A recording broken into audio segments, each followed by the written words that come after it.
Steve Millington joining us in studio. He's here until 9 o'clock this morning on News Radio 1310 KLIX and newsradio1310.com. The show is Top Story with Bill Colley, and actually over the next couple of weeks will be Top Story with Steve Millington. We want to point out that Steve is going to be sitting in over the next couple of weeks while I try to unpack my stuff, which I've had shipped. You know, it might be a better arrangement, Bill, for me to go unpack your stuff and you to come work the show. I gave that some thought. We were talking off air, and of course, we exchanged some emails in the last 24 hours about just some things going on in Republican Party politics. And of course, Steve being the chairman of the local county committee, I sent him a link that I thought was funny. It was from Ted Cruz was on a radio show yesterday, and I think it was Hugh Hewitt. Yep. And Ted Cruz said that if you're a criminal, you're most likely a Democrat. Yeah, and there's been two or three other news outlets that picked that up and expanded the story somewhat, and so it's really interesting. But why that may not be so far off base. Maybe these violent felons are in fact violent criminals. He calls them. Maybe they really are Democrats. He said that's why Democrats are moving in many places to try to give these convicted felons their right to vote back. Get them back. And I'm not completely sure on the law on that, but I think if you are a convicted felon, you lose your right to vote. And so we've got all of these convicted felons that can't vote. Well, that's huge. That could swing the election for Democrats everywhere. Yeah. By getting all these non-eligible voters, millions of them, back into the voting booth. Well, and the other thing that Cruz said was, well, maybe this helps to explain why we have so many in the judicial system, the judges and so forth, who are really eager to get these people back out on the streets because we can get them Democrats. Or instead of convicting them of a felony, we downgrade it to a misdemeanor category. And so they still have all of their rights and privileges because it was a misdemeanor, it was not a felony. And I thought to myself, holy smokes, that's really crazy. That's over the edge. We don't like that at all. He's going to take a lot of grief from media for saying that, isn't he? A lot of grief. And in fact, on one of the things that I looked at this morning, they had lots of quotes, not particularly about the violent criminals being Democrats, but he made some comments about this Colorado Springs shooter. And so now everybody is just piling on like crazy. And the interesting part about that, and that's the thing that's the most disgusting, is that what they are trying to attribute to Ted Cruz, he never said. And they're using, one of the comments was, oh my goodness, I can't find it now, a unnamed police source. An unnamed police source. Well, that ought to make us all feel really warm and fuzzy and comfortable, and everything is just going to be great. But the fact remains that the media just want to destroy that anybody with a Republican and an R behind their name, and they're doing it almost at will. Well, the Trump story where Trump said that he saw Muslims cheering after 9/11, and immediately people said, well, he's making this up. But now it turns out that New York, I think it was New York Post and the Washington Post and some New York radio stations all reported the story at the time. They did. And it did not get much traction at the time, but the footprint is out there and available for you to get and look at. So, yeah, Trump was spot on that one. And yet they won't admit that there's evidence now. We're not going to go back and do that. Not even in their own newspapers. It's interesting that in some situations the media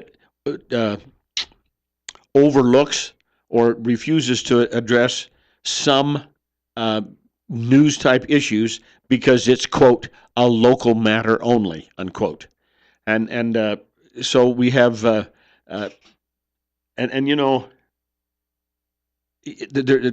Ernest Hemingway made very famous a phrase called "Ask not for whom the bell tolls; it tolls for thee." That actually came from a British poet His last name is Tone, Tonne, and I can't quote you the whole thing, but it was, I am involved in mankind, and so all of you are important to me. Therefore, send not to know for whom the bell tolls, it tolls for thee, because we're all involved. We had 3 people killed in Colorado Springs.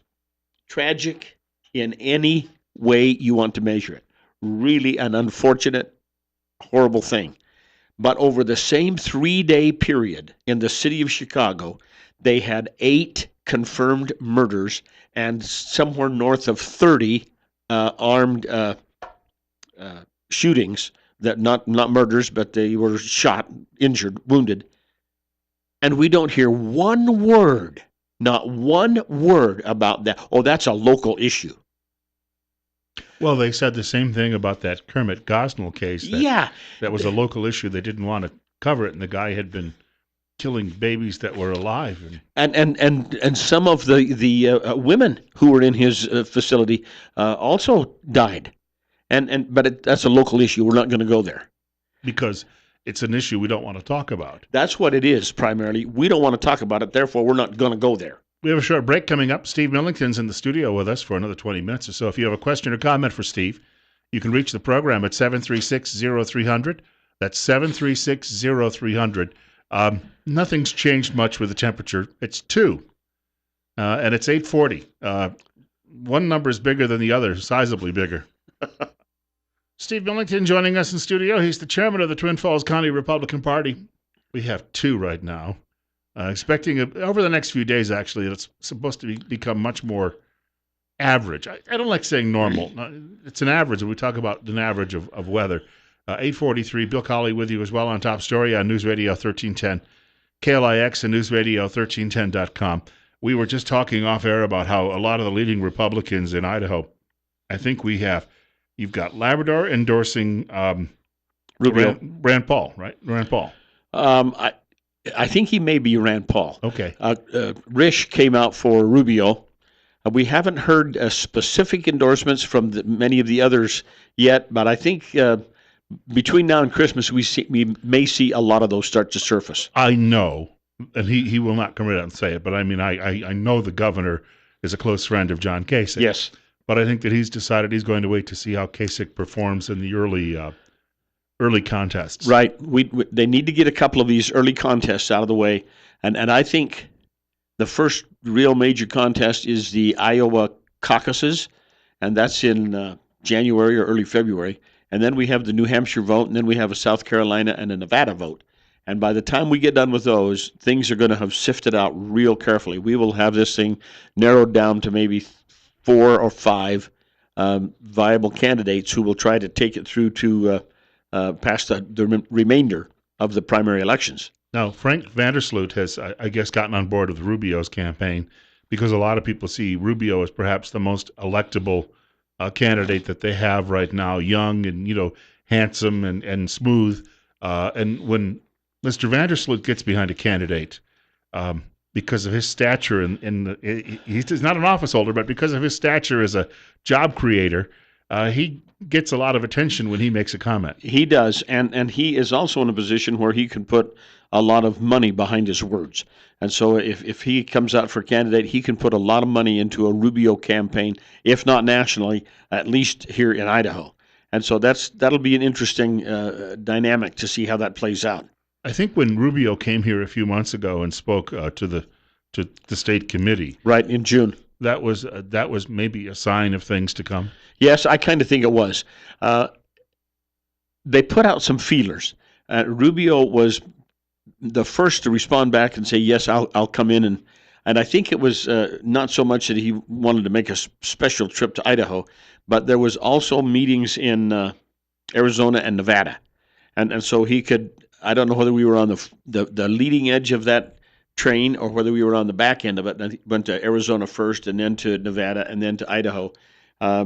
But the fact remains, we were on the train, and so he was able to come here and gave a very interesting, very engaging talk at the state convention, and when he did that, he was very careful and very deliberate and very polished, but in pure legal fashion, and he's an attorney by trade.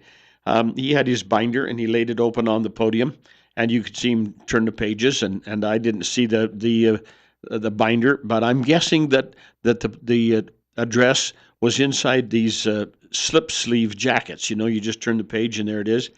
But he did a wonderful job, and I've heard uh, some segments of that original talk in other public talks that he has given, especially talks like my mom and dad were very humble and poor. My dad was a barkeep in a hotel, and my mother was a maid, and pointing out that he comes from very humble beginnings. And he has just built himself up. Well, that's part of the American dream, that we can elevate ourselves from whatever strata we find ourselves and climb upwards in the great conquest of the American challenge. And he does that very well, extremely. However, he was there in Idaho Falls on a Friday night to the banquet. Saturday morning, we had meetings and discussions and talk about this. And then for lunch, we had a radio talk show host from Idaho Falls. And he had some fun things, and he played some games with local politicians. And then he said, okay, your table. Now, there was like, I think, 18 tables there. Your table gets to vote for one person, only one person, for President of the United States. So you caucus amongst yourselves and come up with one person that you're going to vote for. Well, Rubio had been there less than 12 hours previous. Okay, let's call it 18 hours because he was there in the afternoon or the evening, early evening hours, and this is noon the next day. It's interesting. He only got 2 tables, and he had just been right there. It was interesting that Trump got quite a few. Carson got quite a few. Scott Walker had several tables. I think he actually won the table count with like 4 or 5 tables. And Rubio only got 2 tables. And I thought to myself, wow, that doesn't.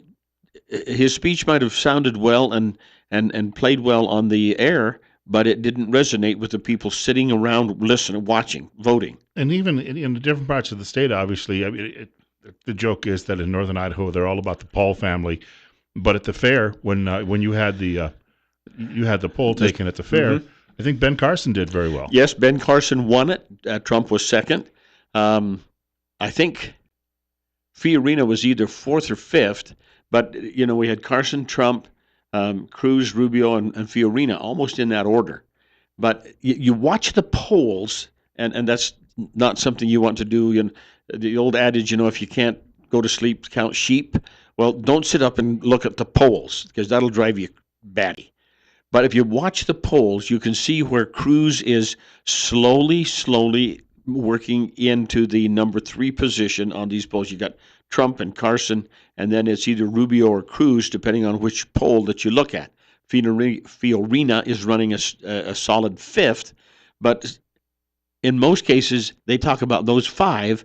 Jeb Bush doesn't even get into the commentary anymore. And if Carson were to, let's say, bail out, a lot of, I think, his support would go to Cruz. I think a lot of Carson's evangelical support. That support would fall to Ted Cruz. Now, one of the things Cruz is getting an awful lot of press and an awful lot of conversation. The Washington establishment really does not like Ted Cruz. They do not like him at all. They would rather have. First, they were scared to death because of Donald Trump, and now all of a sudden we got this Cruz joker that's coming up from Nowheresville and blasting the establishment and blowing the media clear off the map. But he continues gradually and consistently to increase those polling numbers. And so now all of a sudden, the establishment boys are really excited. And they're saying, oh, my good night, this could be a horrible thing. Well, the latest rumor, too, was that today Rick Perry might jump back in because his political action committees have been That's right. raising a lot of money. And the importance of today is that December the 1st is the last date on which you can enter the Tennessee primary. Oh, there's two others. I forgot them. I'm sorry. So you have to file by today in order to get your name on the ballot. And so there's an awful lot of people who are saying, let's bring Rick Perry back in and get him into the fray once again and see what that would do to the dynamic that's going on. 10 minutes away from 9 o'clock, Steve Millington, our guest in studio, the chairman of the Twin Falls County Republican Party. Bill Colley with you as well on Top Story on News Radio 1310 KLAX and News Radio 1310.com. We jumped to 3, now it's back to 2, about 9 minutes before we actually get to 9 o'clock. We've got just a few weeks until we kick off a legislative session in Boise. Well, it's going to come real soon. Now, there's a lot of, always we have the big issues. Number one on the issues, where's the money coming from? And will there be enough of it to cover all of the requests that is going to be submitted? Clearly, the big elephant in the room is education funding. It's always somewhere in the 60-plus range of all state funding from general fund goes to education. Now, that's not all the K-12. That includes a higher education number as well. So there's a huge portion of the budget that's allocated to the education. Well, we're seeing more and more, and I think, did Randy Staples mention yesterday in his interview that there's a push to get full-time kindergarten in most of the, I think he did he not? Well, that would be very expensive. On 2 points. Number one, we have the operational expenses. In other words, supplies, teachers, things that we need to make the program work on a daily basis. And secondarily, and in my opinion, far more importantly, do we have the classroom space to put these children into? And if the answer to that one is no, then we're going to have long-term bond elections to build more classrooms in all of our elementary schools. Well, more classrooms in more schools, whether it's elementary schools or whether we build more middle/junior high schools so that we can kind of migrate kids around and have a K-5 here and a 6 to 8 here. So the real issue is, where do we get are the voters going to step up and approve more bond issues to build more classrooms to accommodate the kindergarten students on a full-time basis? There's a tremendous amount of information, polls, studies, all of this kind of stuff that says youngsters who are in full-time kindergarten perform better as they get into the 1 through 4 category. And they've got that background, they've had that additional learning, and we all know that the earlier years of life are much more beneficial. That's when kids learn an awful lot of things very quickly and easily, and they haven't been bombarded with all kinds of stuff at that point.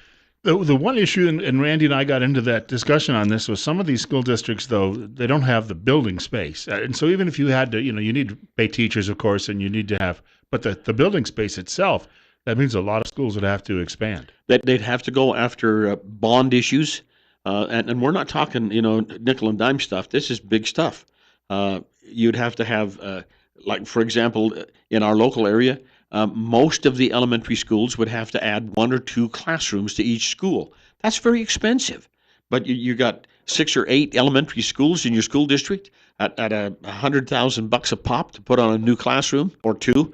So you're looking at $1 million to $1.5 million in a bond election to just put new classrooms on all the schools. And then you have the problem of, okay, this has all got to be in place and operational by the first day of September 2016 or 2017, depending on how much lead time they give us. Well, one option, of course, is we go rent these trailers, and we set the trailers on all the school yards, and the 5th grade kids go to the trailers, the kindergarten kids stay in the regular building.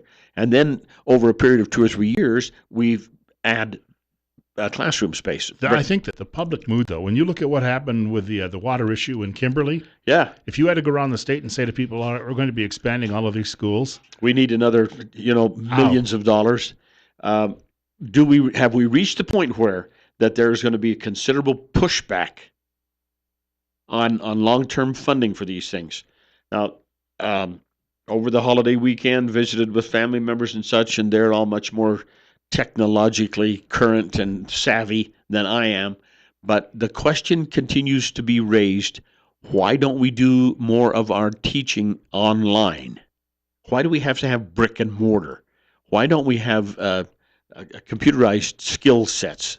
That because that's where they. I have a good friend. He's a hard worker, performs a very usable functional task, and he has to have a CDL, and they went through all the tests, drove the truck around, and got everything passed, and was just doing really good. And man, we really like your numbers, fella. Yes, sir. One thing remains: you have to be able to pass this computer test. So they put him in a room and handed him a computer, and they said, "Okay, we want you to fill in the blanks," and left him. He had to figure out how to turn it on, pull up the right screen, answer the questions, go to the next one, go back here because he was instructed to, back and forth. Not just your simple scroll down the page like your game on your laptop, their telephone, where you're playing little funny games, Candy Crunch or whatever, Crush or whatever they call it. He had to demonstrate that he could figure out how to use a computer. And I said, "So what do? Do you drive a truck or run a computer?" And he said, "Yes." Because an integral part of the truck driving program was to make sure that he had all the paperwork in place, and that required computerization. Well, this is truck driving. So let's give these kids a little bit more depth in, take the Candy Crunch or Crush or whatever it's called away from them and give them math. Teach them how to count the marbles. Right. Well, that's not so much brick and mortar as it is technology. But we may see a lot of pushback on schools when it comes time to funding more long-term expansions. Meridian School District, for example, passed a $100 million building program, and when they got about 2/3 of the way done, they discovered that they had overlooked a $4 million access road to the school. Steve Millington has run out of time, but you know what? Good. He's going to be back here tomorrow because he's got more to talk about. Oh boy, I'll be starting at 8:00, and I'll be here till 10 for the next 10 or 12 days. Whoopee! Yeah. Sounds like fun. Oh man, it's going to be great. 8:58. We've got more coming up. Another hour of the program.